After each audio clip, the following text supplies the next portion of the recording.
Hello दोस्तों, नमस्कार। स्वागत है आपका बिहार एक्सप्रेस न्यूज में। ताज़ा नजर डालते हैं बिहार की तमाम मुख्य बड़ी खबरों पर। इससे पहले वीडियो को लाइक नहीं किया तो लाइक करें, साथ ही चैनल को सब्सक्राइब कर लीजिए।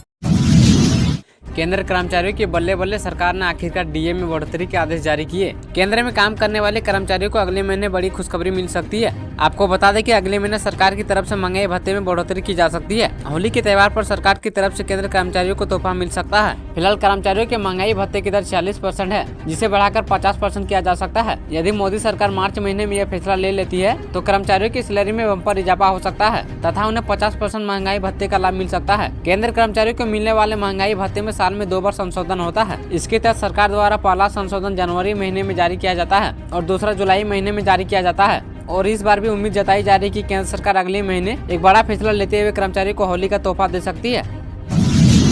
बिहार बोर्ड ने एसटीईटी के लिए आवेदन का फिर से दिया मौका, कब होगी परीक्षा। बिहार बोर्ड ने माध्यमिक शिक्षक पात्रता परीक्षा 2024 के आवेदन भरने से वंचित छात्रों को एक और मौका दिया है। आवेदक एसटीईटी के ऑफिशियल वेबसाइट पर जाकर आवेदन कर सकते हैं। समिति ने कहा कि आवेदन पत्र भरे जाने का बोर्ड के द्वारा एक और मौका दिया गया है। जिन अभ्यर्थियों ने अब तक किसी कारणवश फॉर्म नहीं भरा है वे 1 मार्च तक आवेदन कर सकते हैं। परीक्षा की तिथि अभी जारी नहीं की गई है। बिहार एसटीईटी परीक्षा माध्यमिक कक्षाओं के लिए तय सिलेबस के मुताबिक पेपर 1 के तहत आने वाले विषय और उच्च माध्यमिक कक्षाओं के लिए तय सिलेबस के अनुसार पेपर 2 के तहत आने वाले विषय के लिए आयोजित होगी। पेपर 1 और पेपर 2 में 100 प्रश्न विषय से होंगे और 50 अंक शिक्षा कला एवं दक्षताओं से होगी, यानी कुल 150 प्रश्न होंगे। सीबीटी मोड से आयोजित होने वाली परीक्षा की अवधि 2.5 घंटे की होगी। पेपर 1 और पेपर 2 में पास सभी अभ्यर्थियों को एसटीईटी पास का सर्टिफिकेट जारी किया जाएगा, जिसकी वैधता लाइफ टाइम होगी।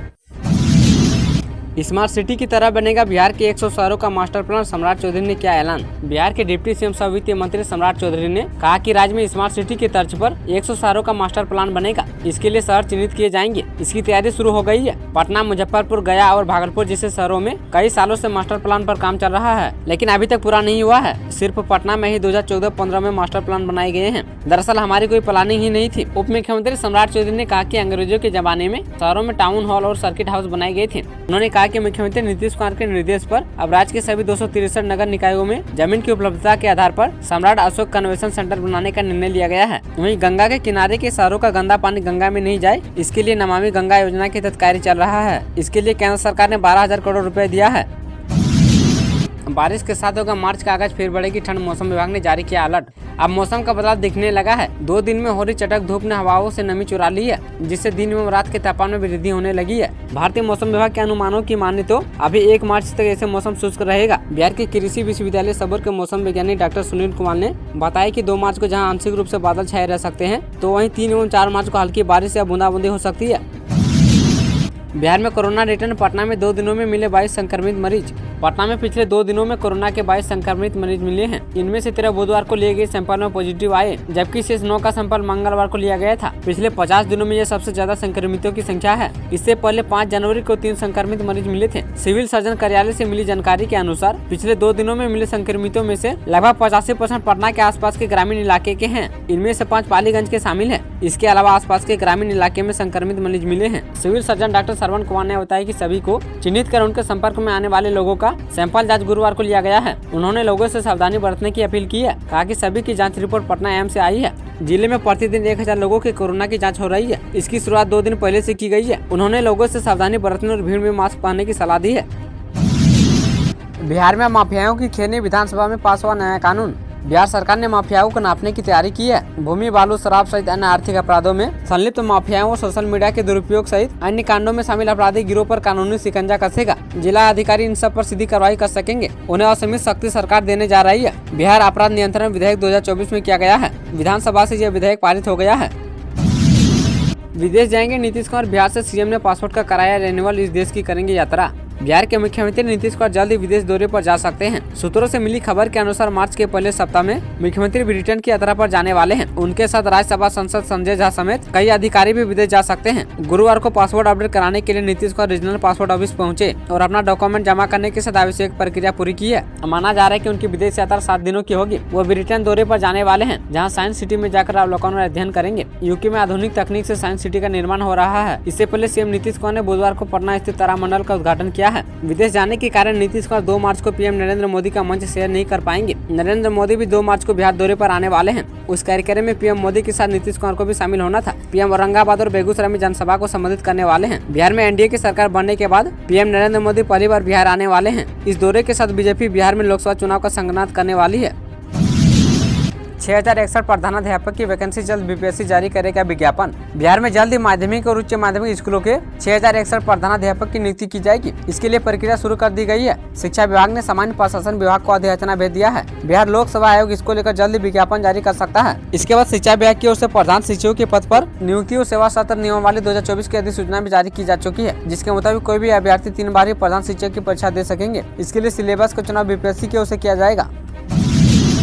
रोहतास में कोरोना से 4 साल के बच्चे की मौत। दिल्ली से शादी समारोह में शामिल होने आया था परिवार। रोहतास के करगहर थाना क्षेत्र के तोरनी गांव में कोरोना संक्रमित से एक 4 वर्षीय बच्चे की नारायण मेडिकल अस्पताल में इलाज के दौरान मौत हो गई है। रोहतास जिला civil surgeon doctor K N. Tiwari ने इसकी पुष्टि की है। जानकारी के अनुसार तोरनी निवासी नीरज कुमार शर्मा दिल्ली में स्थित एक कंपनी में कार्य करते हैं। वे शादी समारोह में शामिल होने के लिए परिवार सहित गाँव आए थे। जिला स्वास्थ्य समिति को इसकी जानकारी दी है। जिला स्वास्थ्य समिति द्वारा तत्काल सामुदायिक स्वास्थ्य केंद्र करगहर को इसकी जानकारी दी गई है और कहा गया है कि कोरोना संक्रमित मृत बच्चा के परिजन और रिश्तेदारों के संपर्क में आए ग्रामीणों की कोरोना जांच तत्काल कराकर उन्हें सूचित करें। मेडिकल टीम का गठन कर तोरनी गांव में कोरोना जांच के लिए टीम रवाना हो गई है।